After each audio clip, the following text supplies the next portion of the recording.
Bienvenue à toutes et à tous.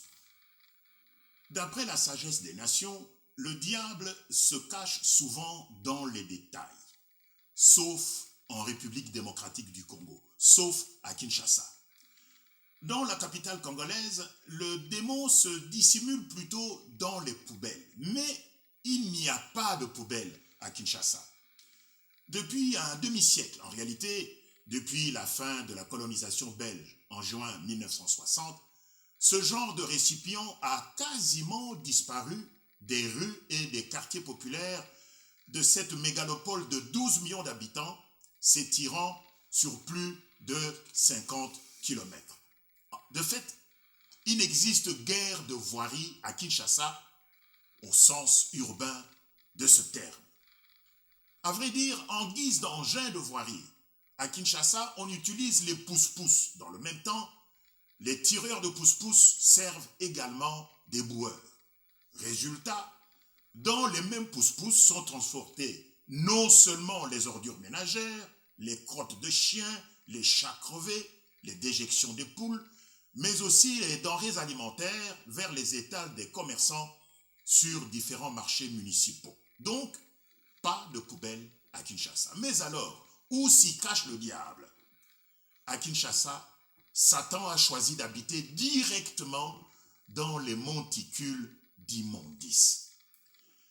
Certaines presque aussi hautes que le Kilimandjaro, la puanteur en moins, des montagnes d'ordures ménagères se dressent un peu partout dans les rues et les quartiers de Kinshasa. Mais en octobre 2005, un homme a voulu changer les choses. Il s'agit de John Tabala Mawa. 10 ans plus tard, il le regrette amèrement. Aujourd'hui, John Tabala Mawa est un homme au ressort cassé, un homme brisé, un entrepreneur complètement ruiné. La banque a saisi tous ses biens par défaut de paiement. Il doit des centaines de milliers de livres sterling, de dollars et de francs congolais en guise de dette aux établissements de crédit, à ses ouvriers, à son personnel administratif et à différents prestataires de services. Il a également perdu sa maison. Mais ce n'est pas tout. Dans la liste des malheurs qui se sont abattus sur lui figure également le divorce d'avec sa femme. D'autre part, il ne voit plus ses enfants depuis de nombreuses années. John Tabala Mawa dit d'ailleurs de lui-même qu'il est un mort vivant. Comment en est-il arrivé là et pourquoi? John Tabala Mawa a tout simplement cru en un appel lancé depuis Kinshasa par les plus hautes autorités du pays. Depuis des années, les dirigeants congolais invitent leurs compatriotes vivant à l'étranger à venir investir au pays. Il leur est promis monts et merveilles, à savoir une législation et un code des investissements très avantageux, comprenant notamment des mesures de défiscalisation et l'exonération des frais de douane pendant de nombreuses années. D'après la propagande gouvernementale, aux Congolais de la diaspora, le Congo garantit non seulement la sécurité des capitaux investis au pays, mais aussi celle de leurs biens et de leurs personnes, sans oublier la protection de leurs entreprises, ainsi qu'un taux de rentabilité remarquable et toutes les facilités pour le transfert des bénéfices à l'étranger. Mais en réalité, tout ce beau discours, toutes ces belles paroles, tous ces engagements officiels cachaient un piège grossier. Lorsque John Tabala Mawa l'a compris, il était déjà trop tard. À l'époque, en 2005, il ne le savait pas. Et d'ailleurs, comment aurait-il pu le savoir? Comment aurait-il pu s'en douter?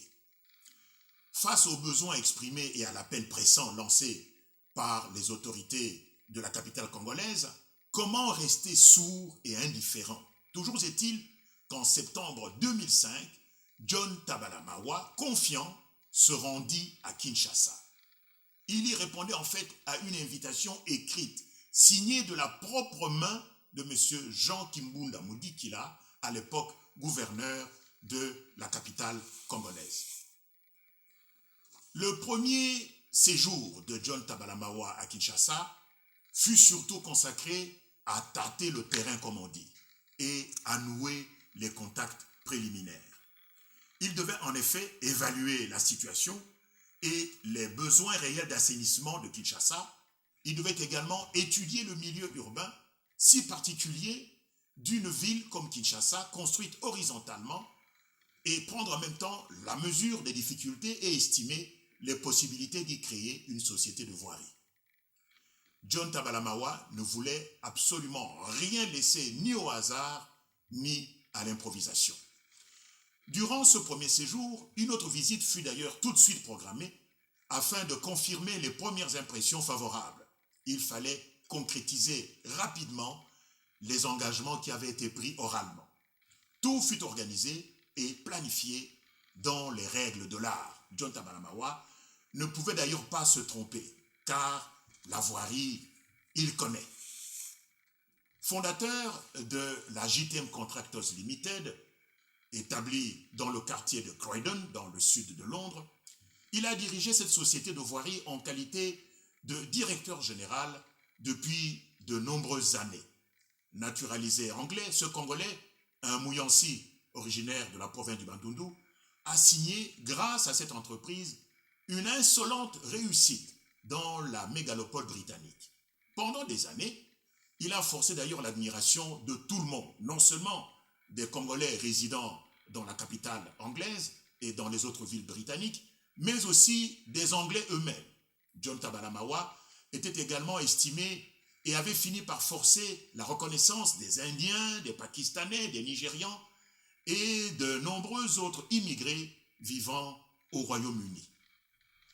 Associé à de partenaires anglais à la tête de la JTM Contractors, il était devenu, au fil des années, un personnage en vue dans le paysage urbain et industriel de Croydon et même des autres quartiers de Londres. Pourtant, en 1990, année de son arrivée en Angleterre, personne n'aurait cru un tel miracle possible, à commencer d'ailleurs par sa propre épouse qui le rejoignit 4 ans plus tard. John Tabalamawa a néanmoins réussi à opérer ce miracle de réussite dans les affaires, à Londres, en Grande-Bretagne.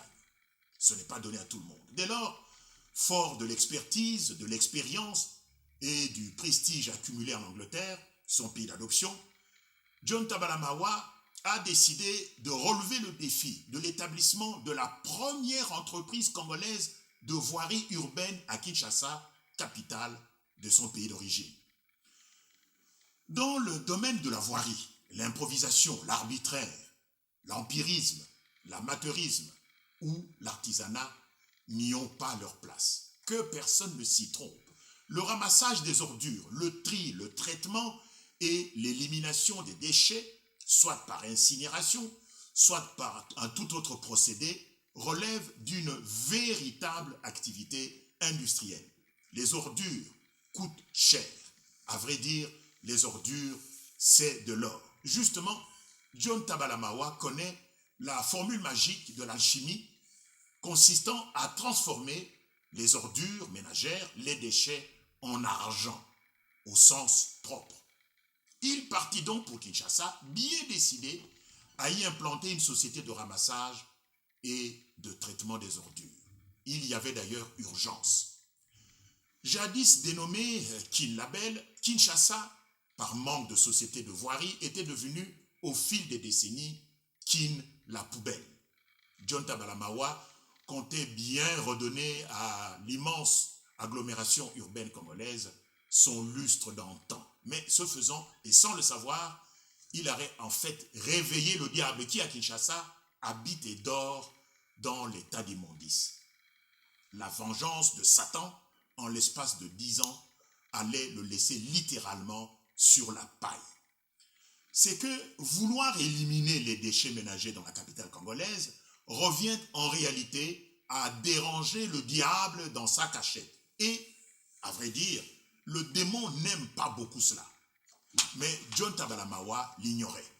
Il ne savait pas non plus qu'à Kinshasa, le diable peut prendre tour à tour les traits de visage du gouverneur de la ville, d'un juge, d'un magistrat, d'un officier supérieur de l'armée congolaise ou de n'importe quel autre dirigeant exerçant des hautes fonctions. À la limite, le démon peut même ressembler au président de la République lui-même.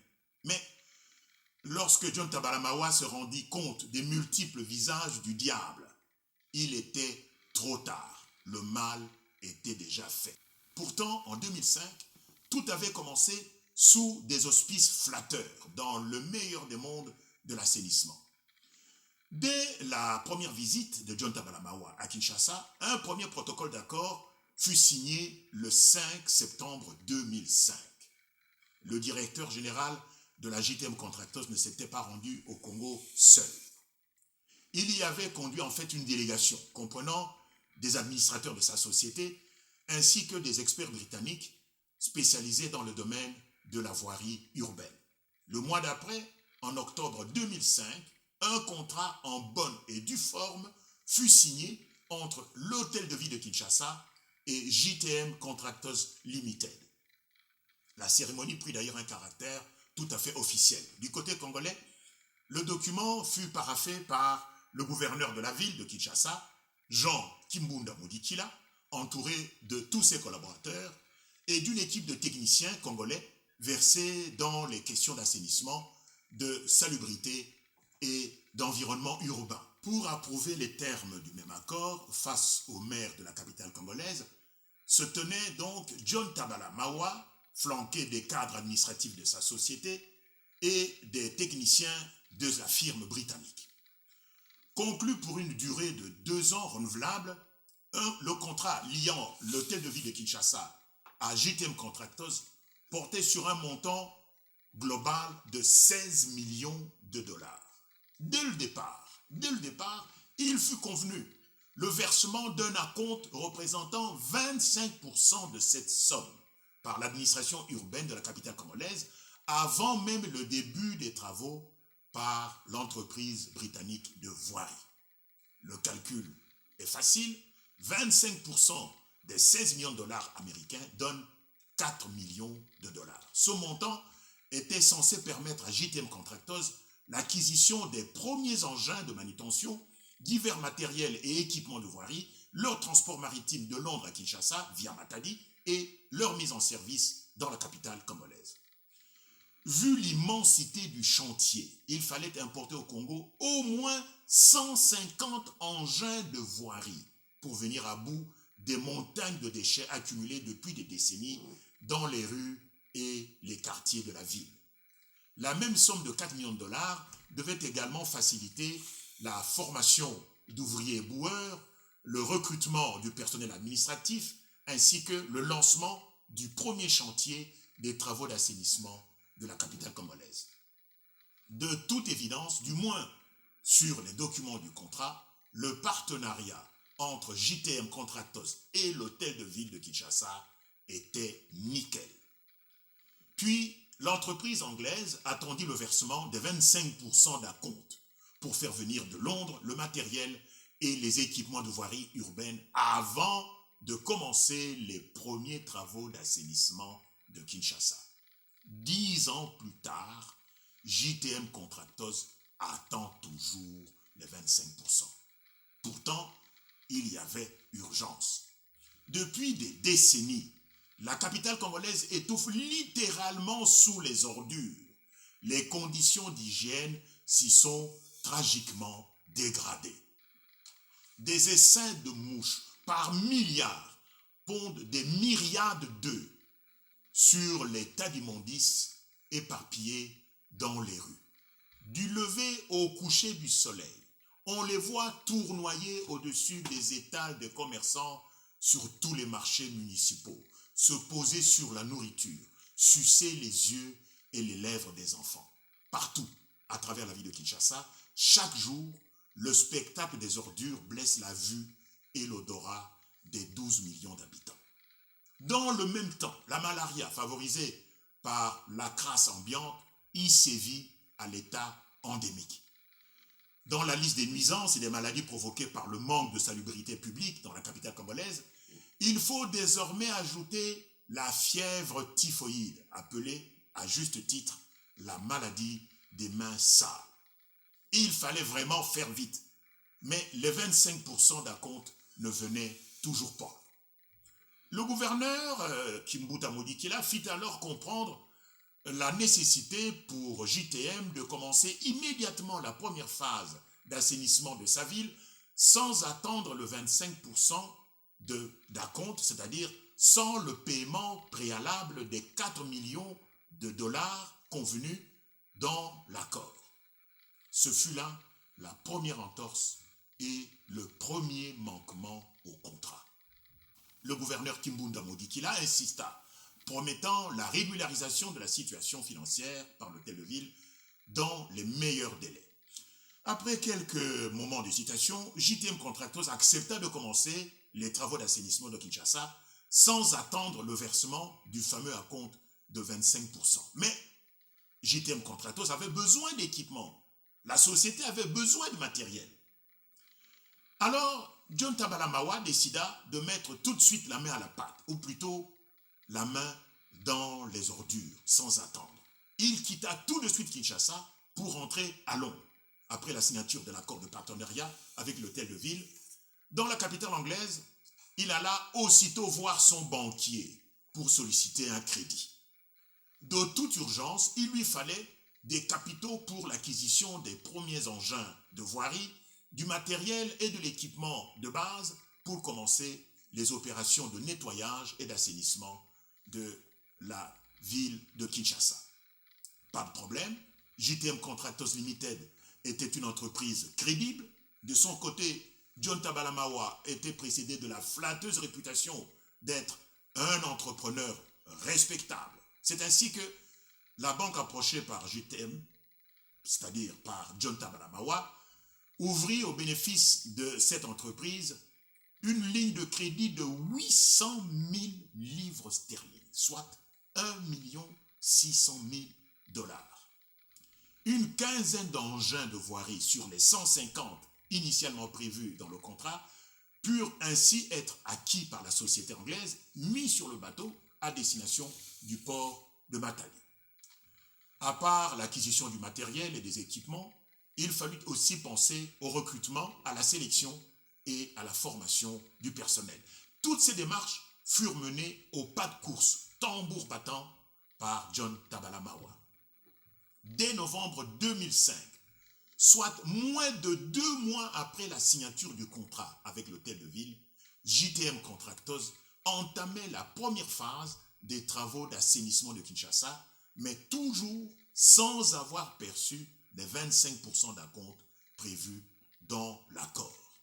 Tant pis, à la guerre comme à la guerre, John Tabalamawa tenait à montrer sa bonne foi et sa compétence aux autorités congolaises. L'année suivante, le 2 avril 2006, JTM Contractors entreprit la démolition de l'immense et tristement célèbre dépotoir situé sur l'avenue Sayo, dans la commune de Kinshasa, pour ceux qui connaissent la capitale congolaise.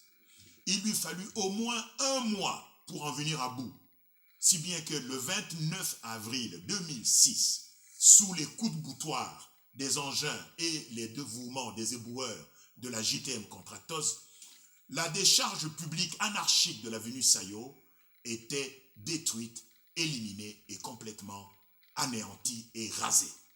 Malheureusement, c'était sans doute la résidence secondaire du diable. Jusqu'au moment où je vous parle, sa demeure principale n'est pas encore connue et, à vrai dire, John Tabalamawa ne veut plus rien savoir à ce sujet. Quoi qu'il en soit, dès la destruction de la gigantesque déchetterie publique de l'avenue Sayo, les ennuis ont commencé pour JTM Contractors et pour son directeur général. Tout d'abord, il devenait impossible pour l'entreprise de voirie de poursuivre les travaux, d'ouvrir un nouveau chantier d'assainissement sans le versement urgent des 25% d'acompte mentionnés dans le contrat. Les factures, en effet, commençaient à s'accumuler sérieusement. Un arrangement fut alors conclu entre le gouverneur Kimbunda Modikila et John Tabalamawa. Devant ses propres difficultés de trésorerie, l'hôtel de ville de Kinshasa proposa de recourir à la formule de bons de caisse d'une valeur de 207 000 dollars pour payer JTM Contractors et lui permettre ainsi de continuer les activités d'assainissement de Kinshasa. John Tabalamawa dut attendre à Kinshasa pendant de longues semaines et même des mois avant la signature du fameux document comptable.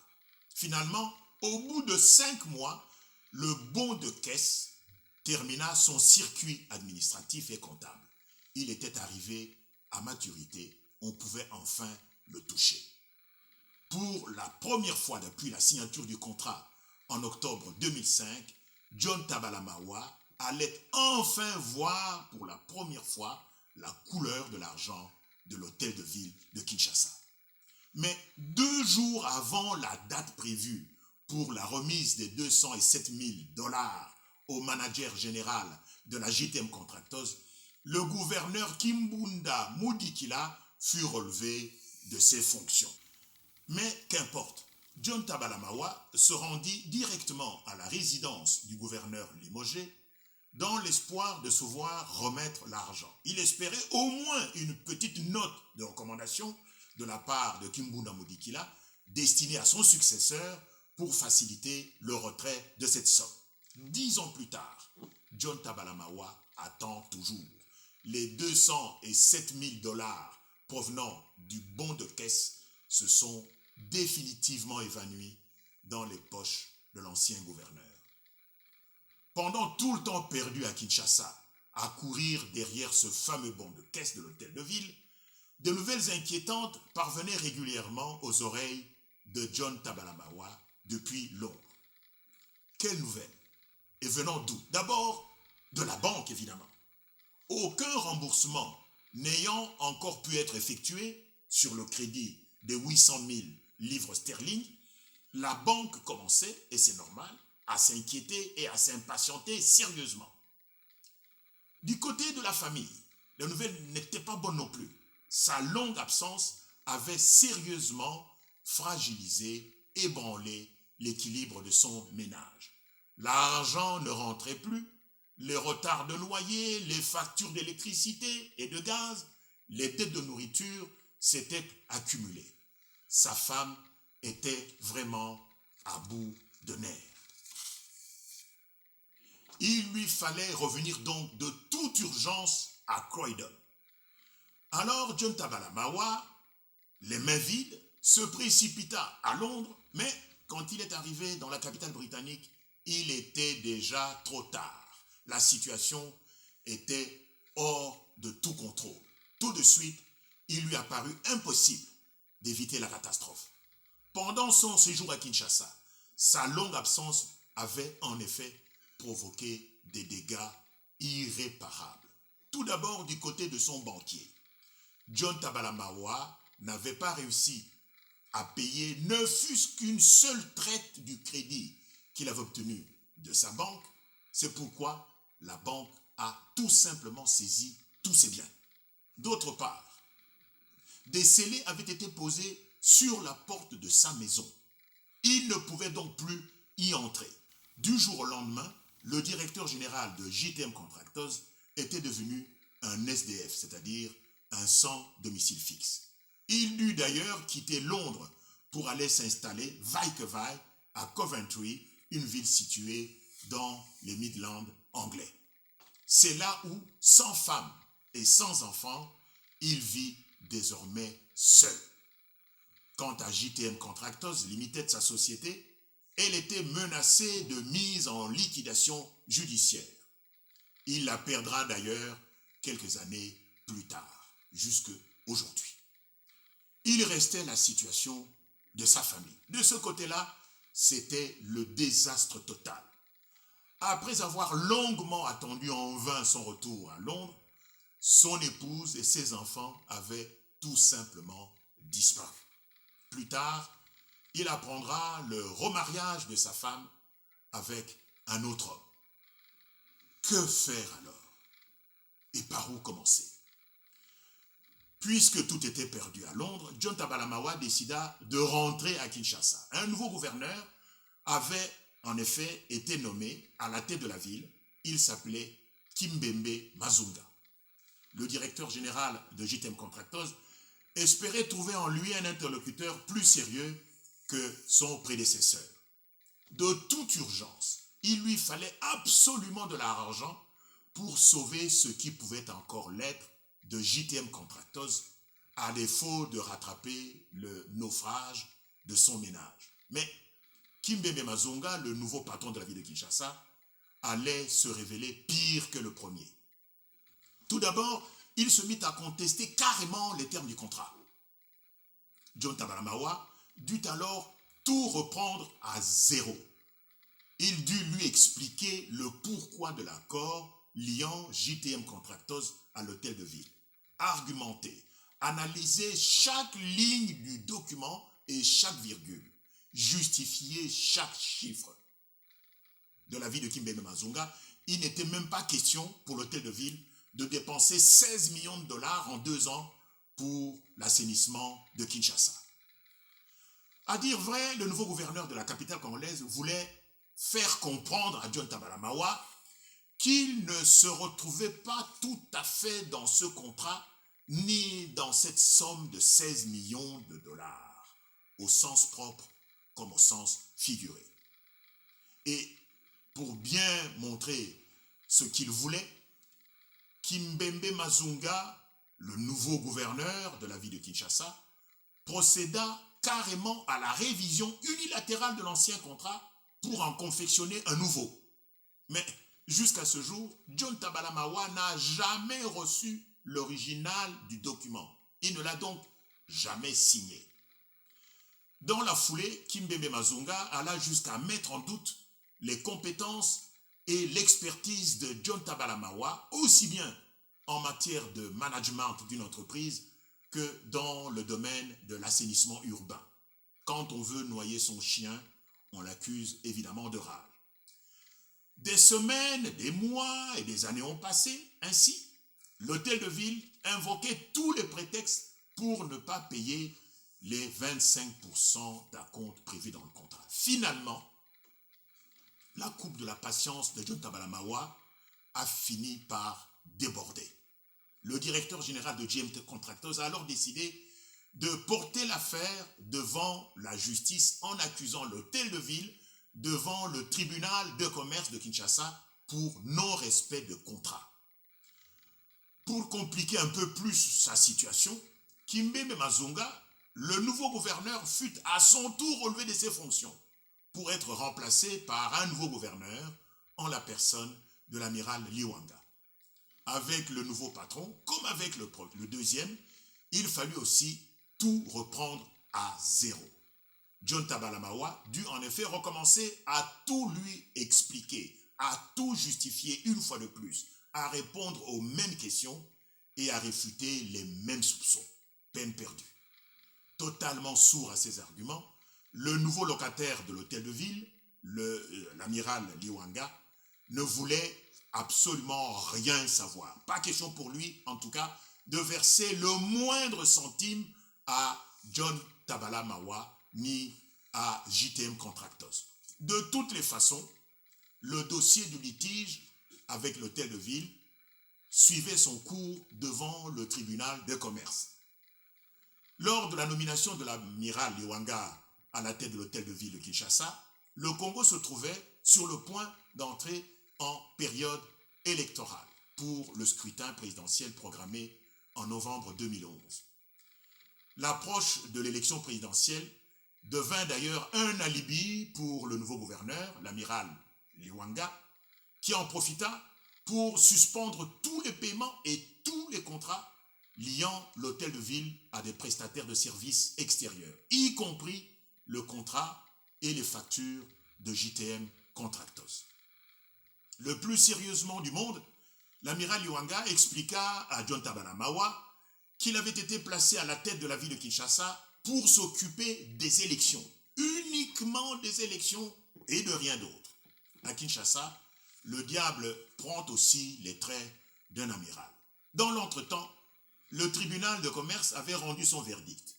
L'hôtel de ville de Kinshasa fut condamné à payer 110 000 $, plus évidemment des dommages et intérêts fixés à quelques 60 000 $ américains.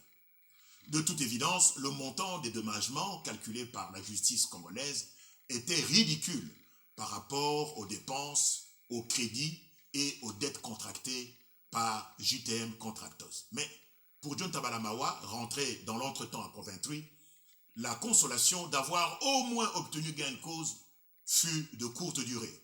Depuis Kinshasa, alors qu'il se trouvait, lui, à Coventry, le juge en charge du dossier à Kinshasa lui téléphona personnellement. Pour lui dire quoi? Devinez. Le magistrat congolais exigeait de JTM Contractors le paiement d'un pot de vin de 5 000 $.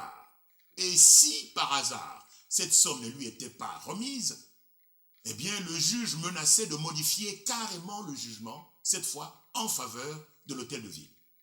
John Tabalamawa refusa de payer net. Comme prévu, le juge, l'homme de loi donc, mit ses menaces à exécution, modifia le libellé du jugement et accorda la relaxe à l'hôtel de ville de Kinshasa. Ainsi donc, le diable à Kinshasa prend aussi le visage d'un juge. À Coventry, son nouveau lieu de résidence, après les désastres et les déboires vécus à Londres, John Tabalamawa trouvait assez d'énergie et de détermination pour poursuivre la lutte, mais cette fois sur le plan judiciaire. Après la déplorable trahison du juge du tribunal de commerce de Kinshasa, il saisit la justice anglaise sur le différend l'opposant à l'hôtel de ville de la capitale congolaise. Pas évident. Il est difficile d'imaginer des obstacles à surmonter lorsqu'il s'agit de citer à comparaître l'hôtel de ville de la capitale d'un pays étranger où la langue officielle est le français devant un tribunal en Angleterre.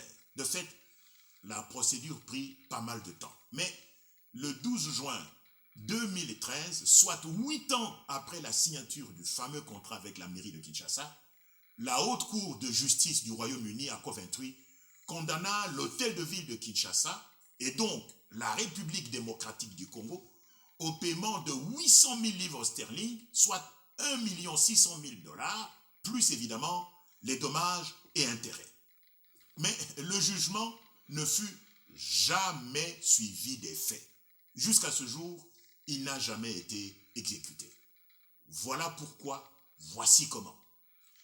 Puisque l'ambassade du Congo représente les intérêts de l'État congolais en Angleterre, c'était à elle de payer. La justice anglaise saisit alors tous les comptes bancaires de l'ambassade du Congo en Grande-Bretagne. Mais il n'y avait dessus que 1800 livres sterling en tout et pour tout. Cette somme ridicule représentait en fait les recettes administratives générées par la vente des visas. Il fut alors décidé de saisir carrément le bâtiment abritant la délégation diplomatique congolaise à Londres, dans le quartier de King Cross. Mais après vérification, la justice anglaise s'aperçut que l'édifice appartenait en réalité à une personne privée et non pas à l'État congolais. Par conséquent, l'immeuble était immunisé contre toute tentative de saisie judiciaire. Ayant tout épuisé, y compris sa patience et les procédures judiciaires, John Tabalamawa était arrivé au bout du rouleau. Alors, en désespoir de cause, il écrivit à la reine d'Angleterre, à sa gracieuse majesté Élisabeth II. À partir de ce moment, le dossier allait prendre une tournure diplomatique. La reine Élisabeth II lui répondit favorablement et, dans le même temps, transmit le dossier au gouvernement anglais. Le cabinet du Premier ministre britannique fut aussitôt saisi. Des copies du dossier furent ensuite adressées au Foreign Office et au ministère anglais en charge du Commonwealth. Fut également saisi le ministre anglais chargé des affaires africaines, des territoires d'outre-mer, des Caraïbes et de l'énergie internationale. L'affaire, dès lors, comme on le voit, prit une toute autre ampleur. À son tour, Londres mit sur le coup l'ambassade britannique à Kinshasa, qui prit aussitôt contact avec le ministère congolais chargé des affaires étrangères. Mais rien ne bougeait du côté de l'hôtel de ville. La délégation diplomatique britannique à Kinshasa adressa même directement au gouverneur de la ville une note verbale le 5 juin 2007. Pas de réponse. 4 ans plus tard, le deuxième conseiller politique de la même ambassade écrivit de nouveau à l'hôtel de ville. Mais le gouverneur de Kinshasa continuait de faire la sourde oreille. En tout, plus de 10 lettres furent envoyées à l'hôtel de ville de Kinshasa par différentes autorités britanniques pour amener le maire de la capitale congolaise à honorer ses engagements contractuels avec JTM Contractors. Peine perdue. Dans l'espoir de faire bouger quand même les choses, John Tabalamawa se tourna directement vers les autorités politiques congolaises. Il se mit alors à les bombarder littéralement avec du courrier. Il écrivit ainsi au président de l'Assemblée nationale à Kinshasa. Pas de réponse. Même silence radio pour le successeur de l'amiral Liwanga, le gouverneur André Kimbuta. Pas de réponse non plus de la part du gouvernement provincial de Kinshasa. John Tabalamawa écrivit en effet à cette institution une lettre datée de mai 2008.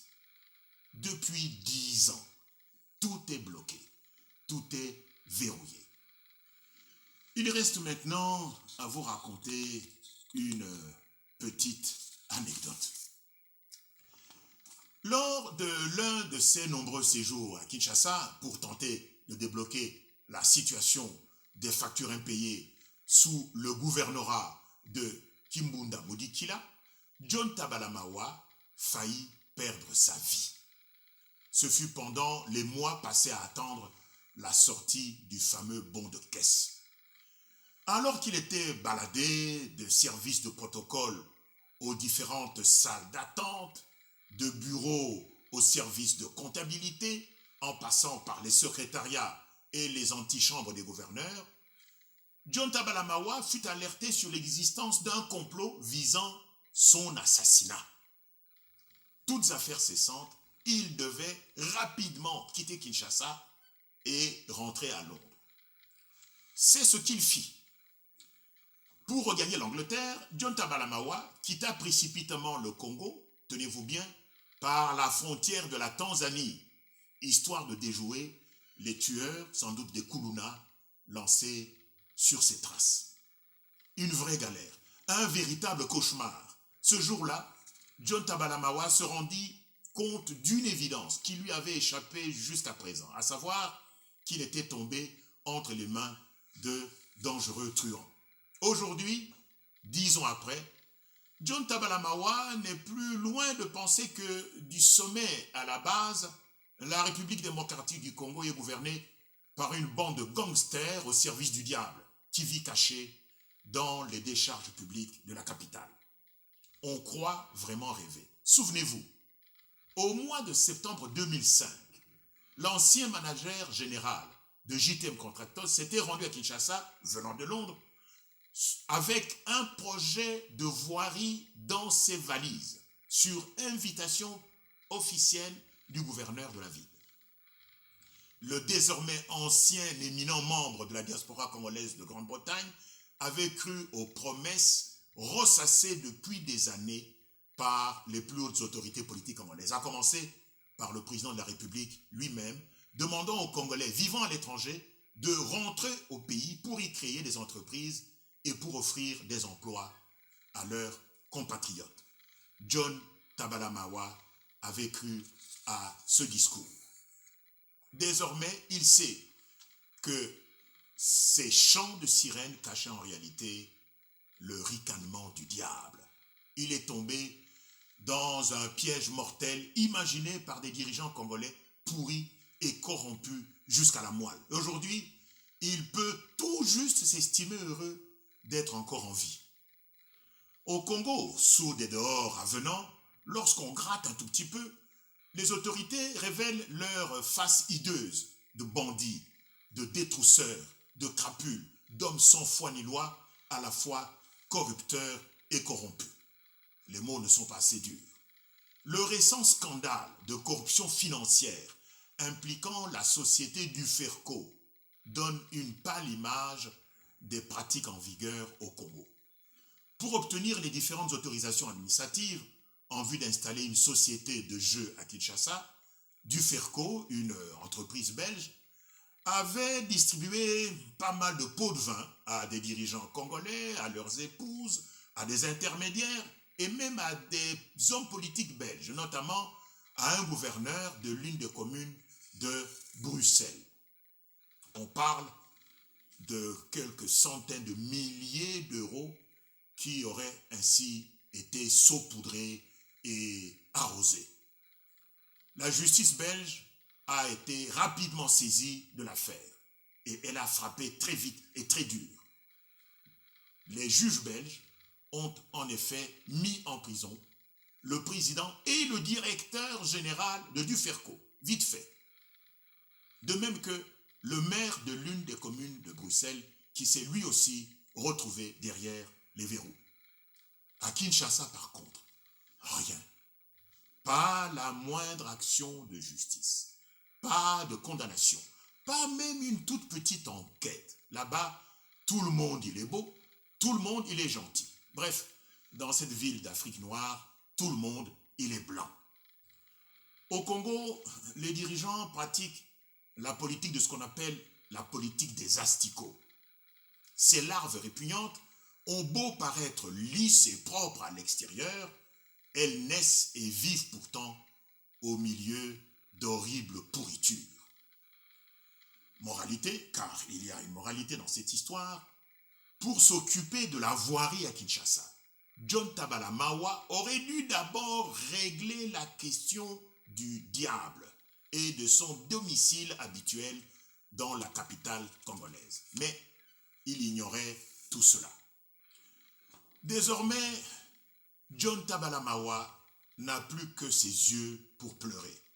Malheureusement, il n'a plus de larmes. Merci pour votre attention et à la prochaine.